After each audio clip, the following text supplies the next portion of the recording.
It's time now for Better Money. Joel Johnson is here, and he's a certified financial planner and managing partner at Johnson Brunetti. Today, he's answering some questions from our viewers about Social Security. As people get closer, they have lots of questions about it. Lots of questions. Everybody kind of knows, well, there's a certain time I'm supposed to take Social Security, so a ton of questions we get, not only on that, but on other issues around Social Security. All right, so here we go. Patricia asked, my husband is 69 and self-employed.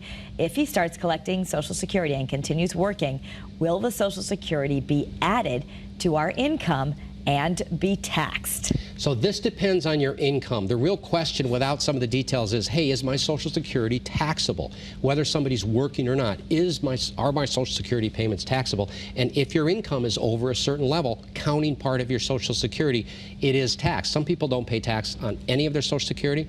For some people, 50% of their Social Security gets added to their income for taxation.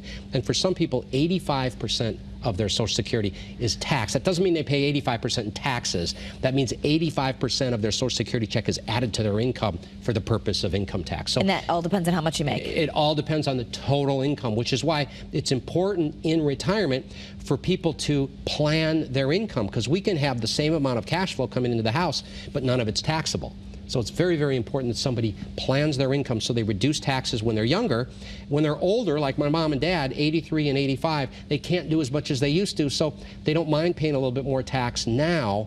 They wanted a lot of tax-free income when they were first in retirement, and so we want to manipulate that so you pay as little taxes as possible on your Social Security. Okay, number two, Eileen wants to know, what is the best process to figure out the optimal age to start collecting Social Security? So this is a great question, because we can go to the grocery store today and there's 12 magazines that give financial advice, and almost all of them say wait till age 70 to take Social Security.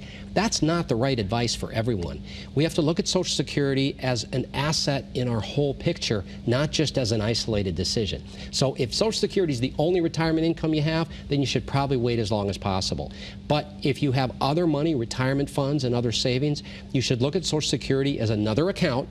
And what's the best way to take income from all those accounts? What's the best combination and sequence to take money from all those accounts, instead of looking at Social Security as a separate decision? So in regards to this question, we don't know what the best time to take Social Security is without knowing the entire picture of that person. Okay, but people can call you, and that's how you can get the answer. You have to look at your individual situation. Absolutely. We have a real easy analysis tool that we can take people's situation, run it through. It'll tell you exactly when you should take Social Security. So in our final question here, Kathleen asked, if I move to a new state and work at a lower income, will this affect my Social Security when I retire?